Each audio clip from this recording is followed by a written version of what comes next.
Hola a todos, muy buenos días. Bienvenidos a este tercer taller de nuestro proyecto Mercado Cool. Mercado Cool es el primer marketplace potenciado por Mercado Libre y que está dirigido a productos de las industrias creativas, de creadores locales. Un proyecto impulsado por la Cámara de Comercio de Santiago y también por el Ministerio de las Artes, la Cultura y el Patrimonio. Hoy día, en el taller de hoy día, estamos con el equipo de Servicio de Impuestos Internos para que nos cuenten un poco sobre las herramientas que necesitamos para fortalecer y empezar nuestra empresa, nuestro negocio. Con nosotros está Félix Rojas, contador, auditor y fiscalizador tributario de Servicio de Impuestos Internos, y Darío Virot, ingeniero comercial y profesional de Servicio de Impuestos Internos. También les damos la bienvenida por estar acá y por contar con ustedes, con su presencia y con su conocimiento para todos los creadores locales y los futuros vendedores y actuales vendedores que tiene nuestro marketplace. Buenos días. Muy buenos días. ¿Qué tal? Buenos días. Muy bien, entonces Cuéntenos. Vamos a comenzar con esta presentación. Primero, muchas gracias por la posibilidad de participar de este tipo de instancias. Consideramos que esto es muy relevante, sobre todo porque las industrias creativas cada vez alcanzan un rol más importante en la economía nacional. Y desde ese punto de vista nos parece súper importante poder conversar sobre las temáticas que tienen que ver sobre lo que es la formalización y el emprendimiento. Para efectos de lo que es esta presentación, de alguna manera nosotros lo que vamos a hacer es separar o dividir el trabajo en dos partes, ¿no? Un primer momento se va a referir básicamente a presentar o exponer cuáles son los aspectos más relevantes de lo que es la formalización y el emprendimiento desde el punto de vista tributario, por cierto. Y en un segundo momento vamos a dejar espacio para algunas preguntas. La primera parte es la más tediosa y la más fome, por decirlo de alguna forma, porque tiene que ver con ciertas formalidades que están establecidas en la ley que los emprendedores y las emprendedoras deben cumplir para efectos de llevar adelante sus actividades económicas. Esa parte fome me corresponde a mí, ¿ya? Yo voy a hablar de las partes más fomes y más áridas, si se quiere, ¿ya? Vamos a tratar de hacerlo lo más didáctico posible. Y la segunda parte refería a las preguntas que puedan ir surgiendo. Don Félix Rojas, con la expertise que tiene, va a poder atenderlas y nosotros vamos a llevar un registro de esas preguntas.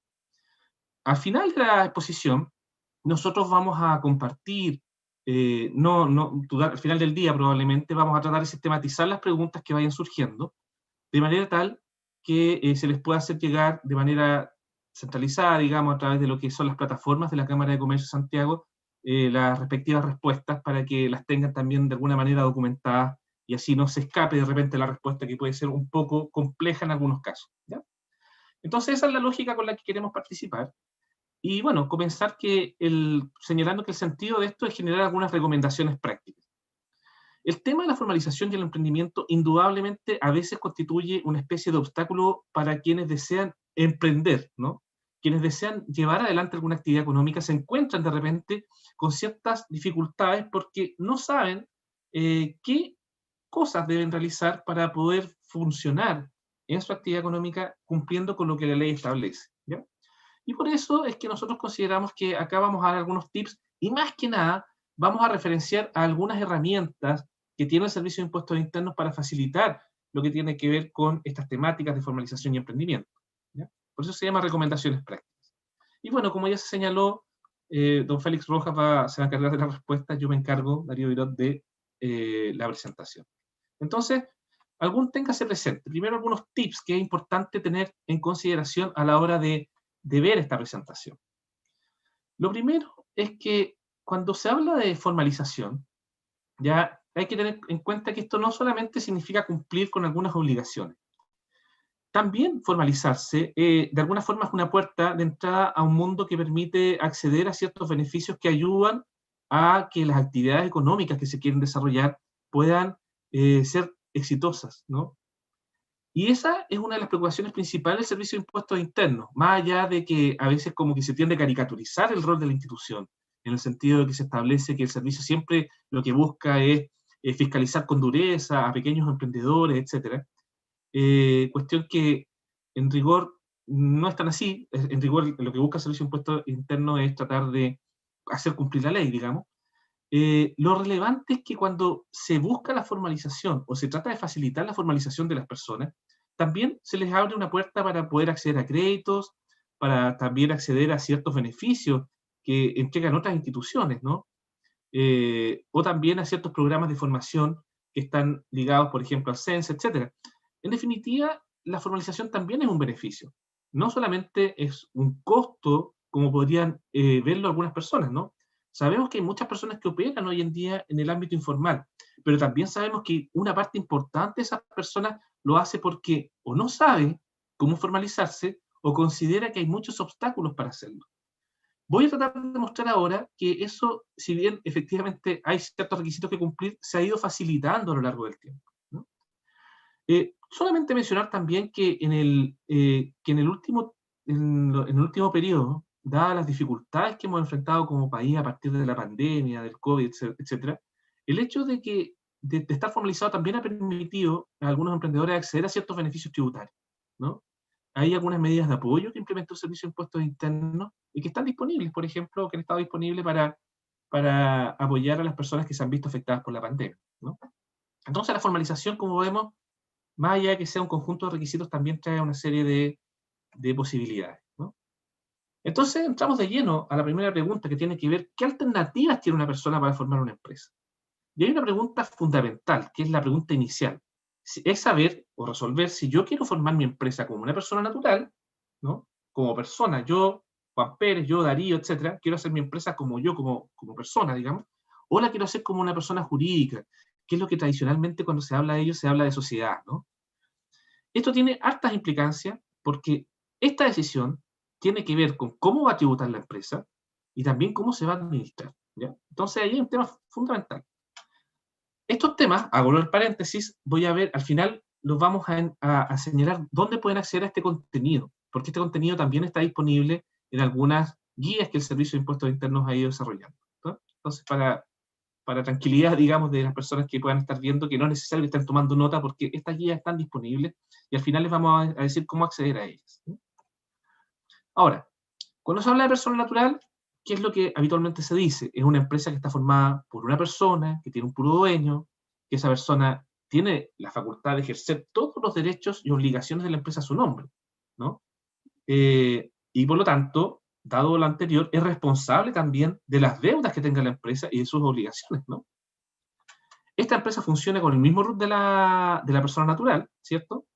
Y acá hay algunas cosas que facilitan un poco el funcionamiento desde este punto de vista. Por ejemplo, primero, no se requiere demostrar un capital para emprender la actividad, ¿ya? Y además puede funcionar como una empresa unipersonal o también como o una microempresa familiar, ¿ya? Son como posibilidades para poder funcionar. Por el otro lado, en el mundo de las personas jurídicas, de las sociedades, podríamos decir, esta puede ser formada por una o más personas, y acá se hace una separación. Es la empresa la que asume los derechos y obligaciones de las mismas. Por lo tanto, las deudas se limitan a los bienes de la empresa, ¿no? Se hace esa distinción. Entonces ahí vemos de repente que hay cosas donde conviene más una o donde conviene más la otra. Por eso esa es una decisión que debe tomar la persona que decide emprender. La empresa, por lo tanto, dado que es una entidad distinta de la persona o de los socios, digamos, tiene un root propio. Y, por lo tanto, requiere un capital para poder funcionar y operar, ¿no? Y acá hay muchas posibilidades para funcionar. Pueden funcionar como sociedad de responsabilidad limitada, como, qué sé yo, empresa individual de responsabilidad limitada también, que es una entidad que lleva menos tiempo funcionando, digamos, pero básicamente sociedades anónimas, las SPA, que son sociedades por acciones, o la sociedad de responsabilidad limitada, por mencionar algunas de las más conocidas, ¿no? Entonces ya tenemos esta primera distinción para tratar de separar y entender un poco el mundo. ¿Por qué esto es relevante? Porque como ya dije anteriormente, la forma o la alternativa que se utilice para formar una empresa tendrá consecuencias tributarias, ¿ya? Ahora, para constituirse como persona natural hay que cumplir algunos requisitos que son básicos, ¿no? Se requiere una cédula de identidad, ¿ya? Salvo en algunas situaciones cuando un menor de edad quisiera hacerlo y requiere un representante. Y acá hemos mencionado que se puede constituir bajo una forma que se llama microempresa familiar, que cumple con algunos requisitos básicos, como por ejemplo que la actividad económica que se constituya o que se trate de realizar se ejerza en la casa o casa habitación de la persona, ¿ya? Eso vemos que es una cierta facilidad también, que quien desarrolla la actividad sea ocupante legítimo de la casa, debe mostrar contratos, debe acreditar que la casa que está, supongamos que la está arrendando, esa casa está, entre comillas, autorizada para poder cumplir con esa actividad. Generalmente los contratos de arriendo establecen alguna cláusula al respecto, donde se permite o donde se denega, ¿no? Si fuera lo último, lamentablemente ahí ya existen más restricciones para poder llevar adelante una actividad económica, ¿no? Que no trabaje más de 5 personas extrañas a la familia, ¿no? Y que los activos productivos, digamos, sin considerar el valor del inmueble, no excedan las 1000 UF, ¿no? Por otra parte, por el lado de las personas jurídicas, acá ya como la sociedad tiene una forma diferente, es distinta a la persona propiamente tal, en este caso se requiere una escritura de constitución, que está, ¿por qué pasa? Cuando yo formalizo una empresa, creo una sociedad, hay que cumplir con una serie de requisitos que ya no son de servicio de impuestos internos, sino que son requisitos, digamos, legales. Al constituirse esta persona jurídica, se debe publicar o se debe hacer el registro del conservador respectivo y se debe publicar un extracto de la escritura en el diario oficial. Esto es inscrito en el registro de comercio y desde ese punto de vista se debe cumplir con presentar esa documentación también. Ahora, existe un registro de empresas y sociedades en el cual se puede formalizar o armar la empresa en un día, ¿no? Se llama así, registro de empresas y sociedades. Esto también facilita bastante la constitución de quienes deseen formalizar una empresa, ¿ya? Ahora, yo podría funcionar de todas maneras sin cumplir los requisitos antes señalados, y eso es lo que se conoce como sociedad de hecho, pero en este caso no se tiene una razón social y se fuera en estricto rigor de manera más informal, ¿no? Entonces, vemos acá que los trámites son bastante distintos. Por el lado de la persona natural, basta con presentar la cédula de identidad.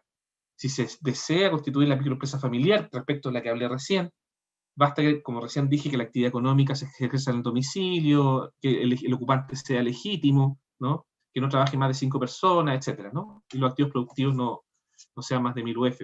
Mientras que cuando se es persona jurídica, ya mencioné, la escritura de constitución, la publicación del extracto en el diario oficial, la inscripción en el registro de comercio, y en el caso, como os dije antes, de la empresa en un día, también ahí se puede efectuar ese registro. Ahora, lo importante es que esa documentación de persona jurídica que está ahí atrás, que mencioné últimamente, el trámite está disponible por internet para poder obtener esa documentación. Entonces, eso también de alguna manera facilita la implementación o la puesta en marcha de este tipo de acción, ¿ya? Ahora, principales trámites, por ejemplo, la escritura pública, donde en la notaría, la inscripción en el registro de comercio, en el conservador de bienes raíces, que corresponda, la publicación en el diario oficial, también se hace obviamente en el diario oficial, trámite que está disponible a través de internet. Y los trámites con el Servicio de Impuestos Internos corresponde efectuarlo en la unidad del Servicio de Impuestos Internos correspondiente al domicilio de la persona que desee efectuar esa acción. Lo importante al respecto es que hoy en día el Servicio de Impuestos Internos ha agilizado bastante los trámites online, entonces gran parte de los trámites asociados a la Constitución no requieren efectuar acciones de tipo presencial. Muchas de ellas se pueden efectuar de manera virtual, ¿ya? Ahora bien, vamos a hablar un poquito sobre lo que es la formalización, entonces,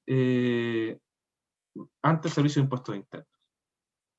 Aquí entramos de lleno a lo que le corresponde al servicio propiamente tal, porque hay otros trámites que se hacen, como recién mencioné, en el conservador, otros que se harán en el diario oficial, otros que en muchos casos se hacen ante la municipalidad, etc., ¿no? Acá vamos a hablar principalmente de lo que corresponde efectuar ante el Servicio de Impuestos Internos. Bueno, esto es lo que mencioné recién, ¿no? Acá está la tabla como resumida nuevamente. Y acá vemos que cuáles son los principales pasos. Hay una serie de pasos que corresponde cumplir, lo hemos dividido en 7, que tienen que ver con algo que a veces se denomina como ciclo de vida del contribuyente. Uno como contribuyente, cuando se formaliza ante el Servicio de Impuestos Internos, debe pasar por una serie de etapas o pasos básicos que le permitan a uno efectuar, por ejemplo, los trámites de manera virtual. Los principales son la obtención de una clave tributaria, obtener un RUT y efectuar el inicio de actividades, definir bajo qué régimen tributario yo voy a tributar, cuáles son los documentos tributarios que de alguna manera me van a acompañar mientras yo desarrolle la actividad económica y son, por lo tanto, aquellos que yo deberé emitir cuando cumplo con alguna actividad comercial, cómo declaro mis impuestos, cómo actualizo la información y, finalmente, si corresponde, cómo llevo adelante el término de giro. Cuando yo digo ya no quiero cumplir más esta actividad, le pongo fin y le pongo término, ¿ya? Esos son como los pasos principales respecto a los cuales nosotros vamos a hablar. Puede haber otros, por cierto, pero estos son los relevantes, los más importantes. Y lo primero es la clave tributaria. Bueno, ¿qué es una clave tributaria? Es una clave como cualquier otra, como la que uno utiliza en el correo electrónico, etcétera, ¿no? Que es alfanumérica, tiene entre 8 a 10 caracteres, y le permite a una persona poder efectuar los trámites ante el Servicio de Impuestos Internos a través de su sitio web. Mientras yo no obtenga una clave tributaria, no puedo realizar los trámites ante el Servicio de Impuestos Internos. Y esta posibilidad de obtener clave tributaria es una opción que es legítima y que tanto para personas naturales como personas jurídicas, ¿no? Y acá lo que estoy mostrando ahora es que en el sitio web del Servicio de Impuestos Internos está la opción clave tributaria. Cuando yo selecciono la opción clave tributaria, me aparece toda una descripción respecto de en qué consiste esa clave tributaria, qué características tiene, para qué sirve y cómo la puedo obtener. Incluso hay ciertas guías que paso a paso me señalan cómo obtenerla y cómo recuperarla si eventualmente yo hubiese perdido esa clave tributaria, ¿ya? Vemos que es súper relevante, porque en la medida que yo no tenga la clave tributaria, no puedo llevar adelante las acciones que quisiera efectuar, ¿no? Entonces eso es bastante simple, basta entrar al sitio web del servicio, obtener la clave tributaria, y ese es como el punto inicial, ¿ya? Tanto para personas naturales como para personas jurídicas. Ahora bien, una vez obtenida la clave tributaria, tenemos que asegurarnos de que tener un RUT, ¿sí? Y sabemos que el RUT es aquel número que identifica a cada contribuyente, cada RUT es único, ¿no? El trámite para obtenerlo, vuelvo a repetir, es el mismo para personas naturales y personas jurídicas, y la única diferencia es que en el caso de las personas jurídicas, ¿no? Ellas deben solicitar este RUT porque ya la persona natural tiene asignado un RUT desde su nacimiento, digamos, ¿no? Entonces acá la persona jurídica debe obtener un nuevo RUT que de alguna manera la identifique. Las personas jurídicas, en este sentido, el trámite, también, como recién señalé, se realiza a través del sitio web, en la opción inscripción y obtención de número de RUT, ¿no? Y como ya señalamos y como ya todos sabemos, las personas naturales tienen un RUT que es su cédula de identidad. En el caso de quienes se constituyan como personalidad, como persona jurídica a través del sitio Tu Empresa en un Día, el sistema automáticamente les entrega un número de RUT, ¿no? Y el aviso, en este caso de inicio de actividad, se debe realizar ante el Servicio de Impuestos Internos en el sitio web si.cl, ¿ya? ¿Y cómo se hace esto? Uno entra al sitio web, como aparece en pantalla, aparece la opción Servicios Online, y ahí se señala inscripción y obtención del número de RUT, ¿no? Entonces, en ese caso, en esa circunstancia, la persona puede acceder a las posibilidades que entrega el sitio para poder obtener el número de RUT que corresponda como persona jurídica, ¿no? Además, ahí vemos que hay distinta información adicional, ¿no? Para poder acceder a esta información, y también aparece alguna información más que, digamos, que tiene que ver con información respecto de cuántas empresas se han ido constituyendo, en fin, información de análisis que le puede servir también a algunos contribuyentes para tomar una mejor decisión. Ahora, una vez constituida la empresa legalmente y ha obtenido el RUT, ahí puede realizar recién el inicio de actividades, ¿no? Ahora, lo que se debe tener presente es que, y acá este es uno de los principales obstáculos que encuentran las personas cuando quieren emprender.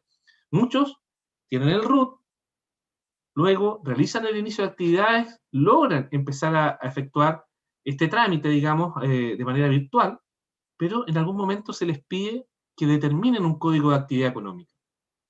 esto no es una cosa antojadiza del Servicio de Impuestos Internos, ¿ya? No es que el servicio diga, queremos hacerle difícil la vida a los contribuyentes, y por lo tanto, de un centenar de códigos, debe seleccionar un código de actividad económica. Lo que ocurre es que esto está estandarizado, opera a nivel internacional, y de alguna manera el hecho de que las personas que realizan una actividad económica deban escoger un código de la actividad que los va a representar, esto ayuda también a que se puedan realizar ciertos análisis que de alguna forma logran saber cómo se mueve la economía en un país. Ahora bien, cuando eso se hace, uno selecciona la opción de inicio de actividades, ¿no? Y aparece la opción de código de actividad económica, ¿no? Y lo que vemos es que aparece una cantidad de códigos que es bastante importante, son más de 700 códigos que existen en total, son de 6 dígitos, ¿no? Como dije, están estandarizados a nivel internacional, y uno acá escoge la actividad que va a desarrollar. Obviamente aparece en el sitio del Servicio de Impuestos Internos un buscador que uno puede más o menos escoger un rubro para ver cuál es la actividad que más se asemeja a lo que uno va a efectuar. A modo de ejemplo, por ejemplo, tenemos el código 477-396, que corresponde a venta al por menor de recuerdos, artesanías y artículos religiosos en comercio especializado, ¿no? Entonces acá es donde se hace la búsqueda y acá se selecciona posteriormente el código. ¿Qué aparece al respecto? Si está o no afecto a IVA, es decir, si debe pagar IVA por las transacciones que efectúa, entregar la boleta, etc. ¿Qué categoría? Si es de primera o segunda categoría, y si está disponible a través de Internet para poder hacer, en este caso, el registro correspondiente.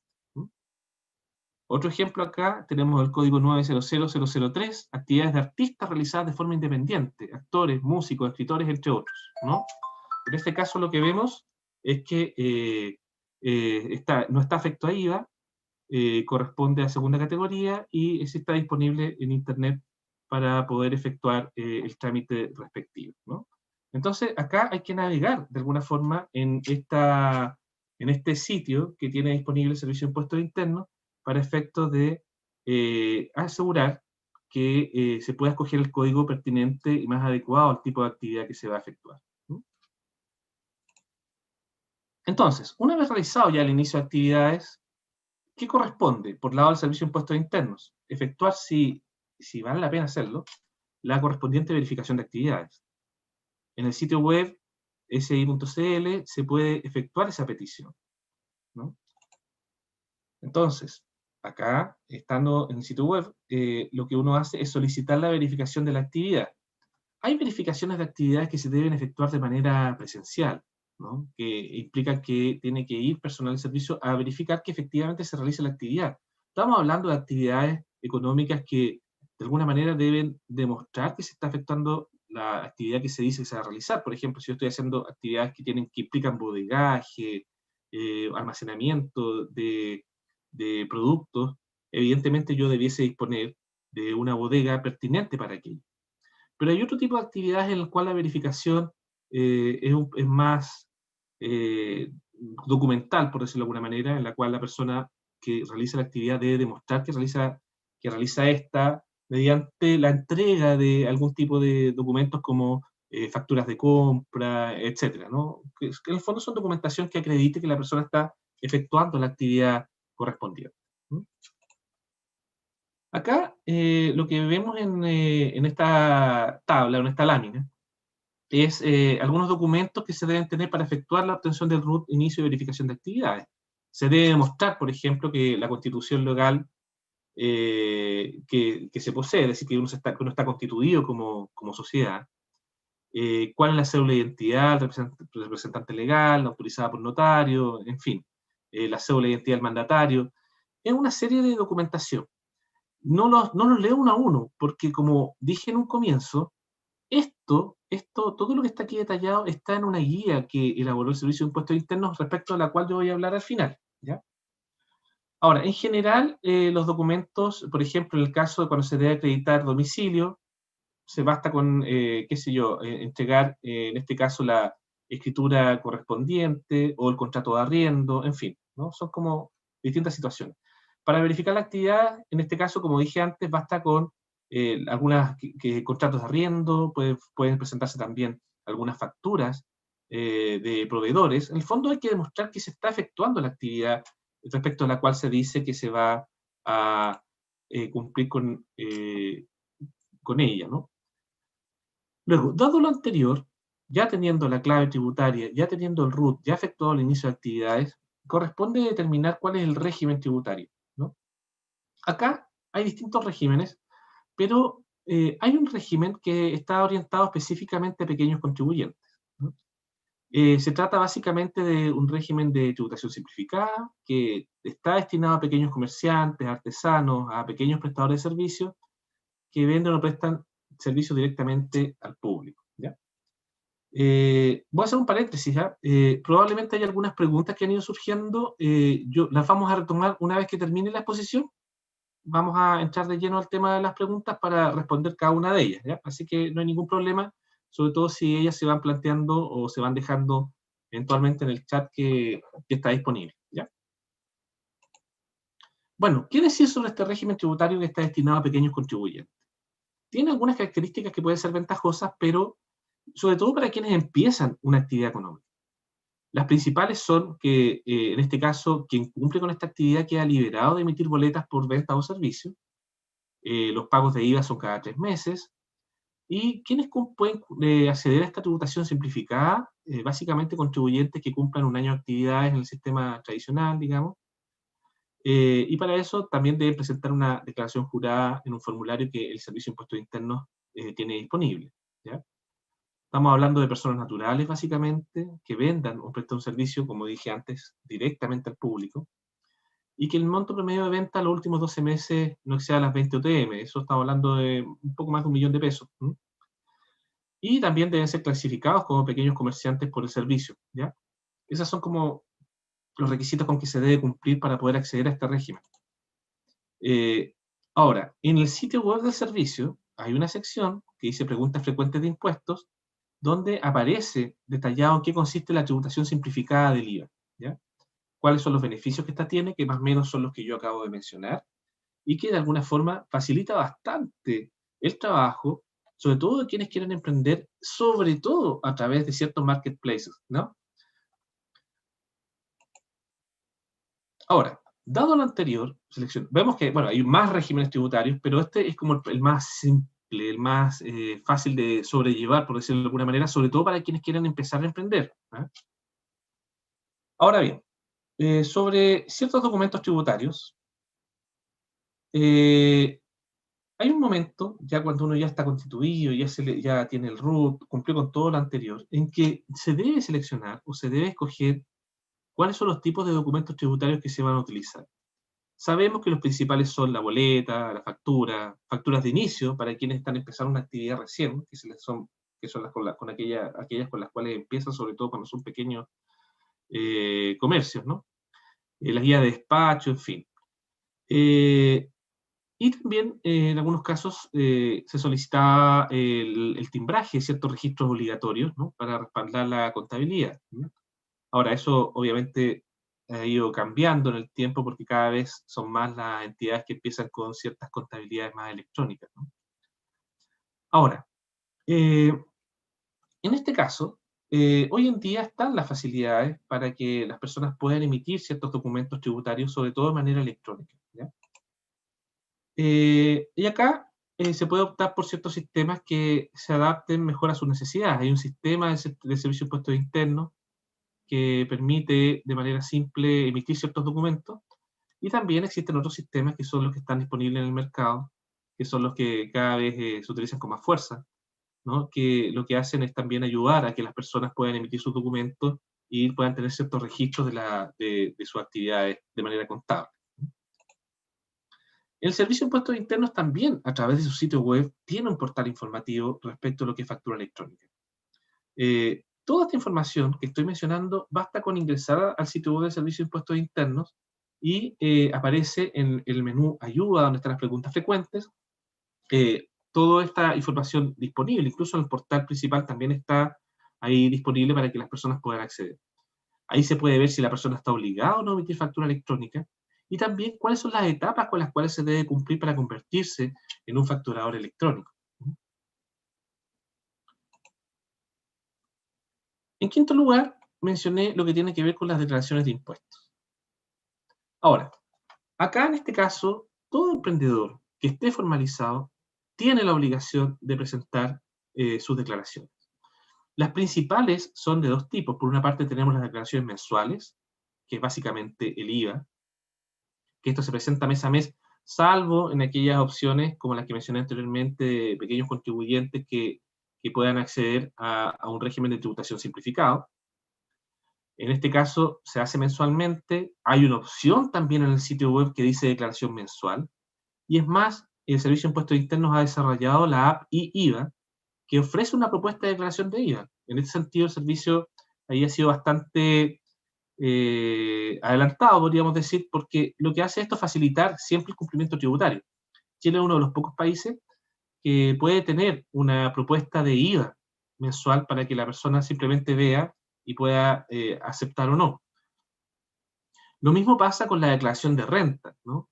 Que como sabemos se realiza en abril de cada año, el formulario 22, digamos, el más famoso, con el cual se realiza la declaración de renta.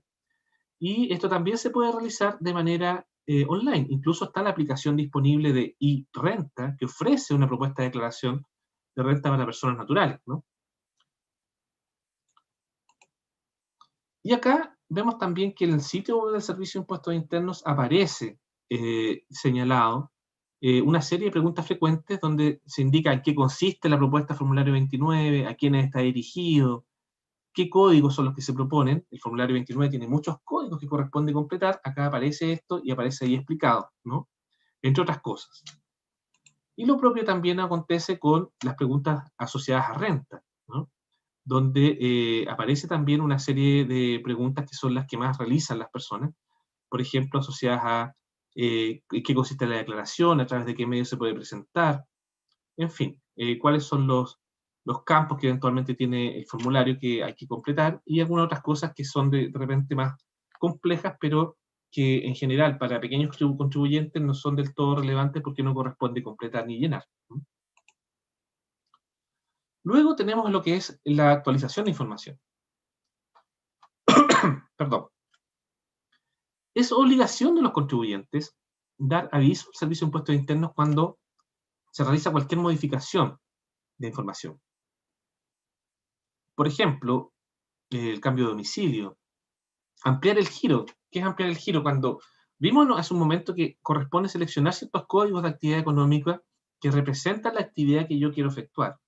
En algunas ocasiones los contribuyentes quieren realizar más actividades económicas y eso es lo que se conoce como ampliación de giro, ¿no? Sobre todo si tienen que ver con actividades distintas a las que se estaban efectuando anteriormente. Toda esa información es muy importante que quede registrada ante el Servicio de Impuestos Internos, sobre todo porque es una obligación que tienen los contribuyentes de informar periódicamente en qué consiste la actividad que van a efectuar o que están efectuando. Hay también una opción en el sitio web que se señala como actualización de información, donde el contribuyente puede actualizar sus datos, donde puede actualizar sus datos de identificación, donde puede actualizar su domicilio, puede cambiar el giro de la actividad económica, agregar sucursales si corresponde, o cambiar el correo electrónico, etc. Todo eso está disponible. Incluso está la opción de notificación por correo electrónico que facilita bastante la comunicación entre el Servicio de Impuestos Internos y los contribuyentes, ¿no? En el sentido de que cuando una persona se acoge o señala que quiere ser notificada por correo electrónico, el servicio le va a enviar las notificaciones a través de esa vía, lo que también de alguna manera facilita la comunicación en cualquier caso, ¿no? Vemos acá que en la actualidad el servicio opera con lo que se conoce como sistema integrado de atención al contribuyente. En este caso hay una serie de trámites y vemos que las modificaciones de datos entregados en el momento de la obtención del RUT o inicio de actividades se puede realizar en línea y hay una cartilla respecto a la cual nosotros también vamos a hablar al final, donde aparece explicado el trámite, quién lo debe solicitar, cómo se hace, cuándo se hace y qué documentación se requiere. Todo eso está disponible, ¿ya? Y respecto al término de giro, que es un tema súper importante y quienes han emprendido en más de una ocasión deben tenerlo claro, porque a veces el término de giro, o no hacerlo, se transforma como una especie de piedra en el zapato. ¿Ah? Porque quedan de repente personas que han constituido ciertas personas jurídicas, empiezan a desarrollar una actividad comercial, terminan porque quieren cambiar de actividad o porque el emprendimiento no fue del todo exitoso y la dejan. Y al dejarla, esa entidad sigue estando obligada a cumplir con las obligaciones tributarias que existen actualmente, que están establecidas en la ley. Cuando no se pone término de giro, esas obligaciones permanecen vigentes. Entonces, la mejor manera de terminar, digamos, con esas obligaciones es poniendo término de giro cuando no se va a llevar adelante la actividad económica, ¿ya? Y vemos que hay una serie de formalidades, ¿no? Hay ciertos plazos para poner el término de giro, ¿ya? Que el plazo es de 2 meses después de terminadas las actividades, ¿no? Y esto también se puede realizar a través del sitio web del Servicio de Impuestos Internos. Ahí se puede obtener el certificado, se puede hacer el pago de impuestos que haya quedado pendiente, ¿no? Pero es súper importante que esto se realice. Más allá de que el servicio hoy en día está autorizado a realizar términos de giro en algunas situaciones excepcionales, pero que no son instantáneas tampoco, por lo tanto, no conviene dejar que pase el tiempo para que el servicio ponga término de giro. Lo mejor es finalizar la actividad y también acceder a través del mismo portal del servicio para poner término a la actividad que se esté desarrollando, ¿no? Como aparece acá en la cartilla, aparece también mencionado en las ayudas que voy a mencionar al final, en qué consiste el término de giro, cómo se hace, cuándo se hace y cuál es la documentación que se requiere para cumplir con ello. ¿Mm? Acá está lo que mencioné hace un comienzo. Primero, el Servicio de Impuestos Internos desarrolló una guía del emprendedor, que está orientada básicamente a tiendas online que operan a través de marketplaces, ¿no? Es una guía bastante rápida, bastante sencilla, que detalla más los contenidos que yo he mencionado ahora. Por un tema de tiempo, nosotros nos vamos a ir profundizando en cada uno de los contenidos, pero esa guía profundiza en cada uno de los momentos o etapas principales o los trámites que corresponde efectuar para poder cumplir con una actividad económica, sobre todo si se realiza a través de alguna plataforma o algún marketplace. ¿Mm? Esa guía, el servicio tiene 2 guías, ¿no? Tiene una que está orientada al emprendedor online, ¿ya? Como pueden ser todas las personas que están participando de esta actividad, y tiene otra orientada a marketplaces, es decir, orientada a las tiendas propiamente tales, a las plataformas, para que también ellas de alguna manera puedan velar por el cumplimiento de las obligaciones tributarias de quienes hacen actividades comerciales a través de ellas. Es importante señalar que esta guía está en el sitio web del Servicio de Impuestos Internos en la página principal. Uno entra a www.si.cl y aparece la guía del emprendedor, aparece ahí mencionada, destacada, y por lo tanto eso facilita bastante la obtención de ella. De todas maneras, como señalé en un comienzo, nosotros tomamos nota de las preguntas efectuadas, tomamos nota de las respuestas, y vamos a mandar esa minuta de manera centralizada. Y también vamos a adjuntar la guía del emprendedor por si alguna persona por A de ese motivo no pudiera acceder. Es más, de todas formas, también en el sitio web de la Cámara de Comercio de Santiago, en la Apóyame Aquí, está disponible también la guía del emprendedor, ¿no? Por lo tanto, no es difícil acceder a ella. También en el sitio web del Servicio de Impuestos Internos se puede acceder al portal del emprendedor, ¿no? En ese portal aparecen señaladas de manera bastante detallada todos los requisitos con los que debe cumplir una persona al momento de llevar adelante un emprendimiento. Ese portal es bastante intuitivo, entonces uno puede acceder a través de como persona natural, como persona jurídica, y de alguna manera se le muestran cuáles son los pasos a seguir para poder cumplir con los requisitos que corresponden, ¿no? Y además, existe un correo electrónico que se llama emprendedores@si.cl. Es un correo que lleva poco tiempo funcionando. Por lo tanto, está operativo. Tal vez las respuestas no son del todo rápidas, como uno quisiera, pero ya cada vez, a la medida que ha pasado el tiempo, se han ido pudiendo responder las preguntas que van llegando de manera más expedita, ¿ah? Sobre todo porque empieza a haber un acumulado de información. Acá las preguntas no son de asesoría tributaria ni mucho menos, más que nada está orientado a responder preguntas en el ámbito de qué puedo hacer para comenzar a emprender, ¿no? Y ahí siempre se hace alguna mención a lo que son las guías que recién mencionamos, o también a otro material que pueda estar disponible, o alguna especie de recomendación práctica a la hora de empezar con este tipo de acciones, ¿no? Entonces, bueno, eso es básicamente, ahora tenemos un espacio para preguntas, ¿no? Y desde ese punto de vista, yo voy a hacer como la moderación de las preguntas, vamos a conversar junto a Félix Rojas. Y la primera pregunta que aparece, un poquito desfasada quizás, pero tiene que ver con qué significaba G en los códigos. Bueno, en la página donde aparecían los códigos de actividad económica, en algunos casos aparece la letra G. Eso quiere decir que no es posible determinar a priori qué tipo de actividad es la que va a desarrollar el contribuyente. Es decir, necesita que haya una especie de análisis de antecedentes para señalar si va a ser de primera o segunda categoría o si está o no afecto a IVA. ¿Ya? Eso significa la letra G en los códigos. Pero ahí don Félix Rojas ya la respondió, ¿no? Bueno, me parece también que en este caso, ahí don Félix, usted puede profundizar respecto a las preguntas que están formuladas, ¿no? Sí, primero quiero saludar a todos los participantes y oyentes aquí nos están viendo a través de la plataforma, digamos, la presentación. Lo primero, la encuentro más entretenida, ¿eh? No, se esfuerza por cada vez mejorarla, pero es un tema bastante difícil. Es mucha información para tan poco tiempo, es bastante detalle. Nosotros tratamos de sintetizarlo lo más posible, pero lamentablemente la ley, que es la que estipula todos estos procedimientos, es bastante compleja. Y como eran todos los años, esta ley se va modificando. Por lo tanto, nosotros, por un lado, tratamos de facilitarlo, pero por otro lado, las leyes también lo van complicando. Entonces, es difícil sintetizar tanta información en tan poco tiempo.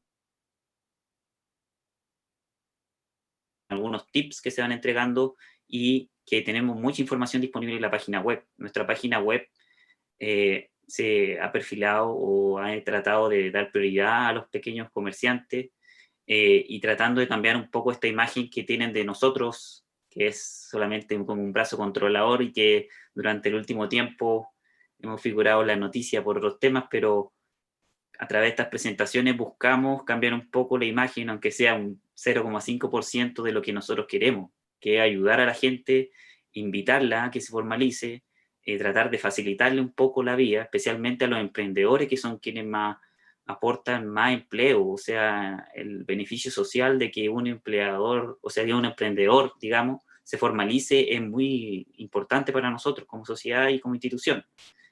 Al menos nosotros con estas presentaciones buscamos darle relevancia a ese punto de vista y invitarlos a que cambien un poco la imagen que tienen de servicio, que es bastante dura y que no solamente buscamos fiscalizar y poner la mano dura, sino que también invitarlos a que cooperen y que se den cuenta que más allá de eso buscamos ayudarlos.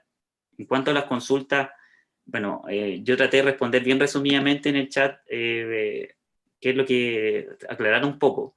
En el caso de Romina, que fue quien planteó la primera consulta, ella tenía duda respecto a G, qué significaba la G. Hay muchas actividades que a simple vista o según la codificación que entrega o que tiene el Servicio de Impuestos Internos, en primera instancia no se puede determinar si que es una actividad afecta al impuesto al valor agregado o no afecta en primera instancia. Entonces puede ser en esa actividad en particular, quién la desarrolle, cómo la desarrolle y cómo esté constituido un determinante para ver si es que está afecto al impuesto al valor agregado o no. Por lo tanto, al momento que uno ingrese esa codificación, a la presentación se analizaba otra instancia que era la verificación de actividades. Cuando se verifique esa actividad, se va a decir o se va a indicar que si es que afecta el impuesto al valor agregado o no, porque el servicio en esa primera instancia no cuenta con el detalle para determinar si es que una actividad afecta o no al valor agregado.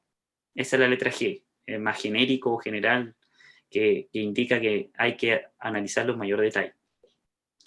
Entonces, Bueno, Romina también me indica que todos los trámites, me tienen la duda si todos los trámites se pueden hacer online. Sí, o sea, gran parte de los trámites que nosotros presentamos o que se dieron en esta presentación son online. Por un tema el tema de la pandemia, desde el estallido social, ya venía desde antes el servicio trabajando en poner a disposición de los contribuyentes estos trámites online. Pero si tú sigues los pasos tal como nosotros lo hemos descrito, te constituyes en una empresa, digamos, o como persona natural, que es lo más simple, tendrías que realizar todo este procedimiento de manera online, ¿ya?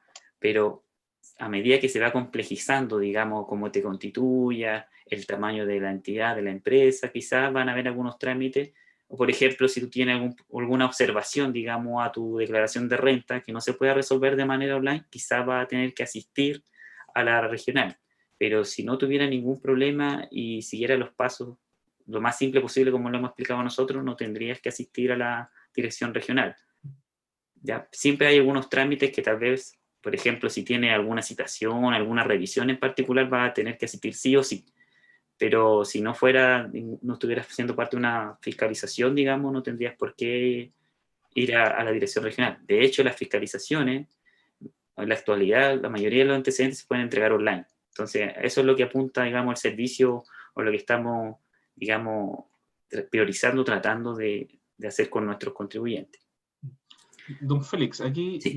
hay otra pregunta que ha surgido en ocasiones anteriores que dice, me quedó la duda de cómo acreditar con facturas si recién estás iniciando actividades.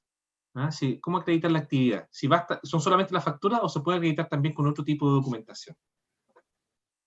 No, no necesariamente con la factura. Por ejemplo, hay veces que la verificación de actividad, por ejemplo, tú te dedicas a una actividad de comercio y dices yo tengo un local arrendado. Con el contrato de arriendo tú podrías acreditar esa actividad. De hecho, hay muchas veces que uno tiene la confusión, digamos, de que uno va a una tienda, así como uno va a una tienda, y jamás en la vida a uno como persona le dicen quiere boleto o factura, ¿ya? De hecho, tú podrías solicitar una factura a tu RUT, ¿ok? Por ejemplo, yo, Félix Rojas, podría solicitar una factura porque a lo mejor es para el negocio, por decirlo de alguna forma. Lo que no implica que tú tengas que estar iniciado como sociedad o como contribuyente en el servicio de impuestos internos para solicitar una factura. Ahí hay una confusión entre la emisión y lo que es la recepción de factura. Tú perfectamente, a pesar de no haber finalizado el trámite, digamos, o de no haber iniciado el trámite entre el servicio de impuestos internos, podrías solicitar una factura a nombre del negocio. Incluso más aún como persona natural. Es que por lo generalidad los negocios no te ofrecen esa opción porque, o no te lo indican porque eres una persona que está haciendo una compra regular. Digamos. Perfecto. Hay otra pregunta, Félix, que de alguna manera parece respondida en el chat, que es si es posible revertir un término de giro y reactivar la actividad comercial. Sí, ahí es importante aclarar dos cosas. Pues, cuando hablamos de personas naturales y digamos de sociedades, porque hay la importancia del RUT. Uno que, por ejemplo, yo tengo un RUT, quizá desarrollé mi actividad con ese RUT y pongo término de giro a mi actividad comercial. Lo que no implica que con posterioridad yo nuevamente con mi RUT voy a poder desempeñar o abrir un nuevo negocio, un negocio quizá totalmente distinto. Lo que sí no voy a poder hacer es reactivar el mismo negocio. Por ejemplo, yo constituí la sociedad, no sé de tanto, que es la sociedad X, con la cual me dieron otro RUT, obviamente, otro RUT. Cuando yo pongo de término de giro a esa sociedad, digamos, ese RUT se elimina y no voy a poder volver a servicio de impuestos internos y decir, quiero utilizar ese mismo RUT. No, ese RUT se elimina de la historia y me van a asignar un nuevo RUT como sociedad. Pero como persona natural yo puedo poner término de giro a mi actividad no sé, etcétera, y después hacer un nuevo inicio de actividad y nuevamente usar mi RUT. Pero ahí sería, la actividad quizás sería de segunda categoría porque presto un servicio, es distinto. Pero hay que hacer esa separación. Cuando yo constituí una sociedad, constituí, digamos, una SA, una responsabilidad limitada, etcétera, al momento que hice el término de giro y se completó, digamos, se aprobó, etcétera, esa sociedad con ese RUT desaparece. No se puede solicitar nuevamente ese RUT o reactivarlo. no es que quede ahí como en stock, digamos, para poder usarlo nuevamente, no. Siempre te van a dar un nuevo root cuando constituye una nueva sociedad o un nuevo contribuyente. Muy bien. Al parecer no habría más preguntas, ¿no? Es que su presentación estuvo muy clara, Me don imagino. Darío. Muchas gracias, don señor Rojas. Y también sus respuestas, ¿eh? Han sido pero totalmente esclarecedoras respecto a la situación que estamos Sí, mencionando. ¿Ah? sí. Ahora, de todas formas, nosotros, junto con las preguntas que se han planteado ahora, tenemos un acumulado de preguntas frecuentes que han efectuado personas del mundo de las artes, sobre todo el mundo de las artesanías, entre otras, que también nosotros vamos a adjuntar junto con las preguntas que ha respondido el señor Félix Rojas ahora, ¿no? Entonces creemos que ahí se puede configurar o construir un dossier que puede ser bastante esclarecedor, bastante interesante, además de los materiales que, como señalamos hace un momento, tiene el Servicio de Impuestos Internos disponible. Estamos hablando de la guía del emprendedor online y también del sitio web que está disponible para los emprendedores, junto con las ayudas que están también disponibles, como el correo electrónico, entre otras, ¿no? Así que, por nuestra parte, al menos si no hubiese más preguntas, creemos que no tenemos más que agregar por ahora.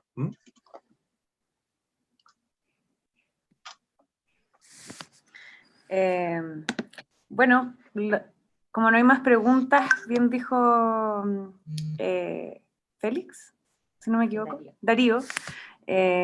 Vamos a cerrar. En todo caso, les cuento a todos que este taller, esta charla, va a estar en nuestras redes sociales y también la presentación que acaban de hacer. Ellos, para cualquier consulta, nos pueden escribir a mercadocool@ccs.cl. Vamos a estar contestando todas sus preguntas y también las que no podamos contestar nosotros, traspasarlas al equipo para que puedan ser contestadas. Así que, bueno, cerrando esto, les doy las gracias y nos vemos pronto en otro taller de Mercado Cool. Muchas gracias a todos. Gracias. Gracias, chao.